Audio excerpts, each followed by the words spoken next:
police officer who killed a 52-year-old woman in Quezon City last night. And in lighter news, a restaurant in Paris is getting mixed reactions for adding mealworms to its menu.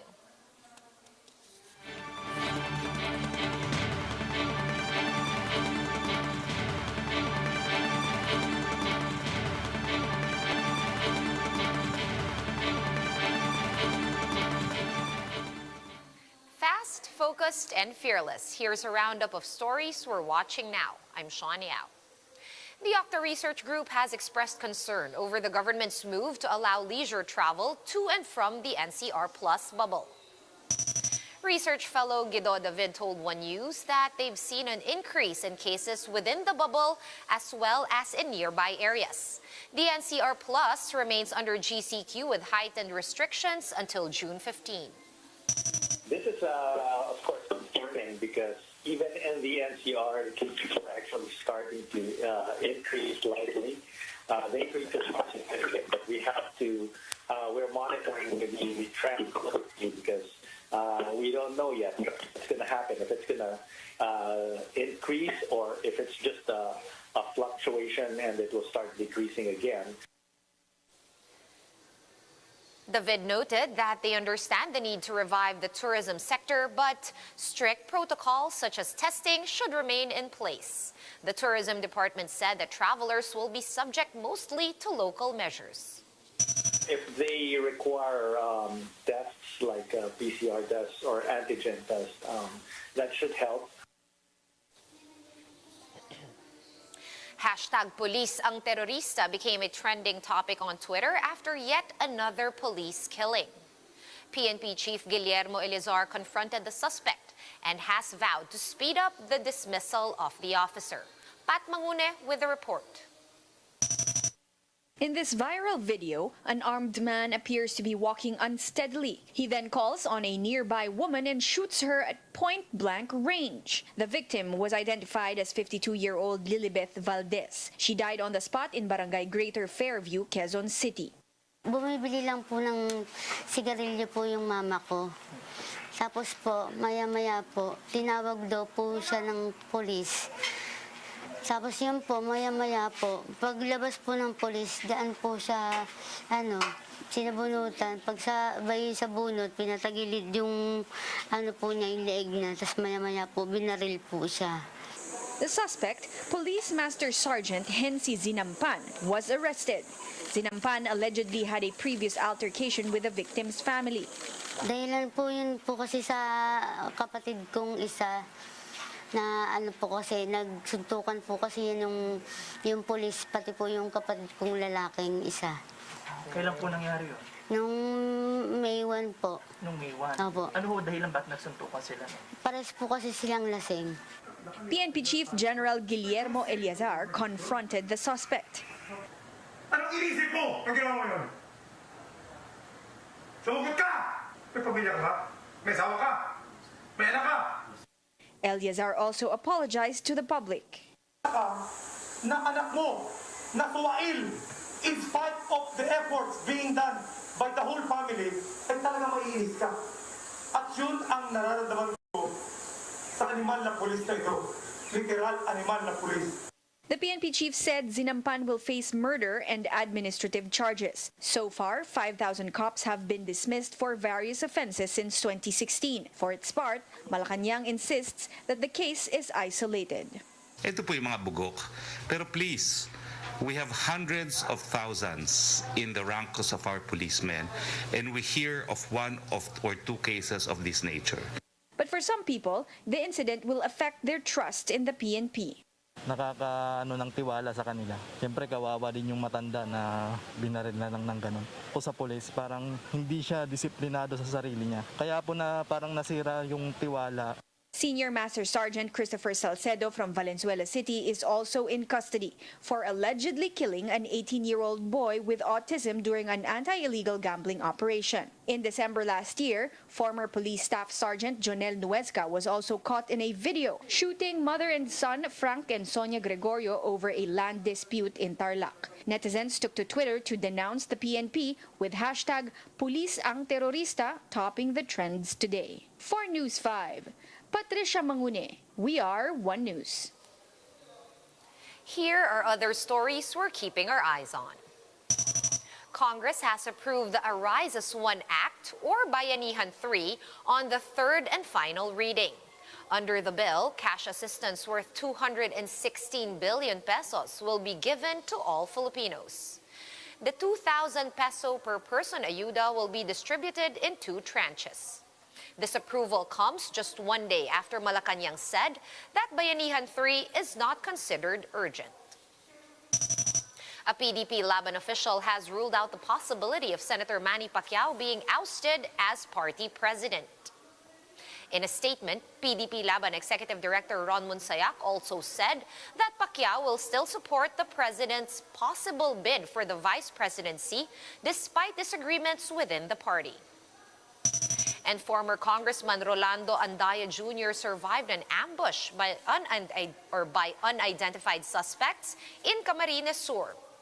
Based on initial investigation of the PNP Bicol, 2 gunmen on board a motorcycle fired at Andaya's vehicle along Maharlika Highway early this morning. The police recovered 2 empty cartridges of a caliber .45 pistol from the scene. We'll have more stories after this quick break. Stay with us.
You are still watching One News Now. I'm Sean Yao.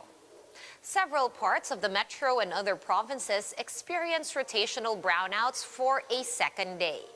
One senator even chided the Energy Department for its, quote, off projections, especially amid the vaccine rollout.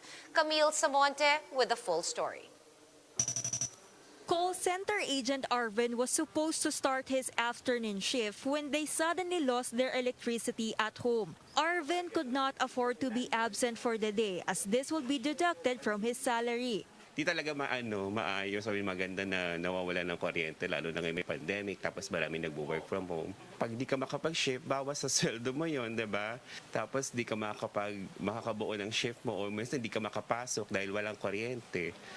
This laundry shop next door was also forced to stop operations due to the power outage in the area.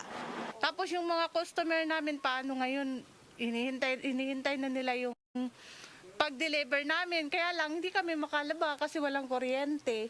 The National Grid Corporation of the Philippines has placed the Luzon grid under a longer red and yellow alert statuses on Tuesday. This means that the power supply in the grid is insufficient to meet the expected increase in demand. With this, Meralco implemented power interruptions in Metro Manila and several provinces this afternoon. Among areas affected are Bulacan, Cavite, Laguna, Batangas, Quezon Province, and Rizal. Other power companies also implemented power outages in several provinces. But this is only the start. NGCP said that consumers may experience rotational brownouts until June 7. We are just balancing supply and demand. And in order to ensure that there will be no further interruption in vast areas in the Meralco franchise, we have to shave demand in order for both demand and supply to meet.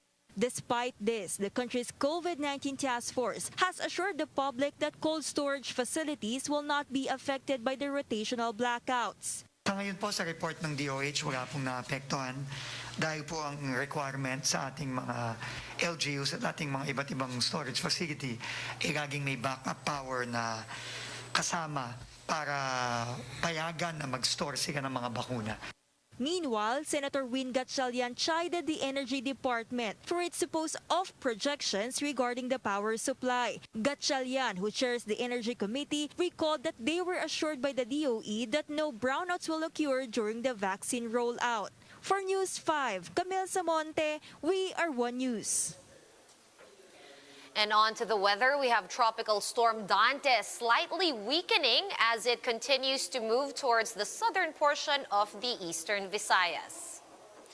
The latest forecast by State Weather Bureau Pagasa shows that the storm was some 110 kilometers east-southeast of Borongan in eastern Samar. Tropical cyclone wind signal number 2 remains over Catanduanes, Camarines Sur, parts of Camarines Norte, Masbate, and Albay. Signal number 2 is likewise up in Sorsogon, the province of Samar, Biliran, and parts of Leyte. Meanwhile, signal number 1 is up in Rizal, Laguna, some parts of Batangas, Quezon, the rest of Camarines Norte, Marinduque, and Romblon. Also under signal number 1 are Surigao del Norte, Surigao del Sur, Agusan del Norte, and Agusan del Sur. And mealworms are now being served in restaurants across Europe after a European Union agency declared the insects safe for human consumption. One restaurant in Paris has started serving yellow mealworms alongside salads. Some customers said they were satisfied by the unique and ornate dish. The European Food Safety Agency has deemed mealworms safe for consumption, which may now be sold in markets across the 27-nation bloc. For more updates, visit News 5, The Philippine Star, and Business World online. Visit our website, onenews.ph, for more in-depth analysis. You can also catch One News on the Signal Play app. Register for a free account at www.signalplay.com and stream One News live anytime, anywhere.